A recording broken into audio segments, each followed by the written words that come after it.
প্রতিদিনের রুটিনটা কি খুব খুব একদম মানে ধরেন এক্সট্রিম কিছু না, আমরা খুব একটা এক্সট্রিম কিছু রাখি নাই।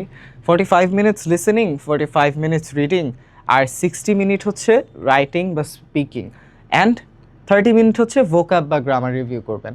এখন যাদের গ্রামার স্ট্রং আছে বা গ্রামার রিভিউর অত সচরাচর দরকার নেই, তাদের তো অবশ্যই গ্রামার রিভিউটা স্কিপ করে দিতে পারেন। আপনি just daily 15 to 20 minutes vocabs দেখবেন, ভোক্যাবস রিভিউ করবেন, নতুন নতুন ভোক্যাবুলারি অ্যাড করবেন নিজের ব্রেইনের মধ্যে। সো এই জিনিসগুলো করবেন। আর দেখেন এখানে জিনিসটা কি, এখানে দ্য মেইন থিং ইজ, এটা দেখে অনেকে ভাবতে পারেন যে এক্সেসিভ, মানে অনেক বেশি প্র্যাকটিস, আপনারা যারা বিজি মানুষ আছেন তাদের কীভাবে এটা সম্ভব হবে। এখন you don't have to do all of this at once.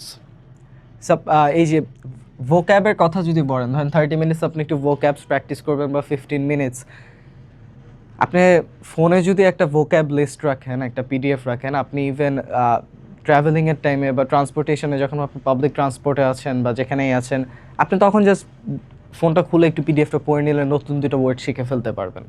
So মানে আমি নিজেও বুঝি তো, বিকজ আমিও আইএলটিএস দিছি হচ্ছে অনেক প্রেশারের মাঝখানে। সো আমিও মোরলেস এভাবে পড়ছি। আমার এমনও হয়েছে যে আমি এক কাজ করতেছি, ওই কাজের মাঝখানে আমি ফোন খুলে বা ল্যাপটপ খুলে আমি একটু পড়েও নিছি, তারপর মানে এভাবে মেনটেন করে গেছি। So it's not going to be that hectic, because 20 minutes বা 15 মিনিট কিন্তু খুবই কম টাইম। 15 মিনিট চোখের পলকে চলে যায়। আরে ভাই দিন চলে যাইতেছে, আর আপনারা যদি ভাবেন যে 15 মিনিট অনেক বেশি টাইম, তাহলে তো হবে না। 15-20 মিনিট তো বেশি টাইম না। আচ্ছা, এরপর হচ্ছে কি, ডেইলি নিজের কিছু টাইম ফাঁকা রাখবেন এই কয়েকটা সেশনের জন্য। এই যে বাকি যে কয়েকটা সেশন আছে, এগুলা লাগলে আপনি আলাদা আলাদা সময় নিয়ে করেন। Suppose before going to work বা before doing your school stuff বা কলেজ স্টাফ বা ইউনিভার্সিটি স্টাফ, ওইসবের আগে আপনারা হচ্ছে কি সকালবেলা একটা টাইম ফ্রেম খালি রাখলেন যে আচ্ছা 40 মিনিটস আমি একটু খালি রাখলাম। এটা 45 না করে আপনারা 40 মিনিটও করে নিতে পারেন। আর 60 মিনিট হচ্ছে রাইটিং অ্যান্ড স্পিকিং, এটা 30 করে, বা আপনার মতো এটা অ্যাডজাস্ট করে নিতে পারেন। Even if you are not capable of doing 40 or 45, আপনি জাস্ট লাগলে 30 মিনিটস করে করেন, কোনো সমস্যা নেই। 30 মিনিটস করে করেন। But what I am trying to get, মানে আমি যে পয়েন্টটা বানাতে চাচ্ছি, the point I am trying to make here is that consistency দরকার। আপনি সপ্তাহে আপনি যদি 5 দিন এরকম 20 মিনিট করে প্রত্যেকটা একটু করেন, আপনি যদি 20 মিনিটস বা 30 মিনিটস করে প্রত্যেকটা মডিউল একটু করে দেখেন, আর আরেকটা মানুষ ধরেন সে কি করে, সপ্তাহে 7 দিন, মানে ধরেন 5 দিন পড়ে না, একদিন পুরো সারাদিন 24 ঘন্টা পড়ে, বুঝছেন? বা 24 ঘন্টাও না, ধরেন 10 ঘন্টা 12 ঘন্টা পড়ে, ওইটা এফেক্টিভ না।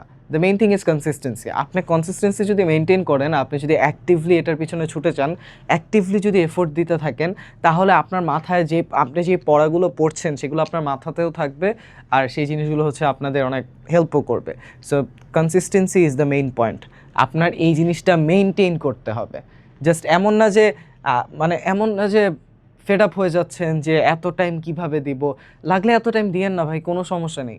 It's not that much of a matter, কোনো সমস্যা নেই। আপনি এত টাইম দিতে না চাইলেও সমস্যা নেই, বাট আপনি ডেইলি একটু করে সময় দেন। কোনো কিছুতে বেটার হতে হলে consistency is a must thing. আপনার ডেইলি ওইটা হ্যাবিটে তৈরি করতে হবে, আপনার ওই রুটিনটা একদম মেনটেন করতে হবে। You need to be discipline থাকতে হবে যে আচ্ছা আমি এই কাজটা করব, মানে করবই ডেইলি। আমি সেটা 10 মিনিটের জন্য হলেও করি, 5 মিনিটের জন্য হলেও করি, জাস্ট ভোক্যাবের পিডিএফটা একটু খুলে খালি নজরও দিছি, এতটুকু যদি করেন তাও তো আপনি টাচ করতেছেন জিনিসটাকে।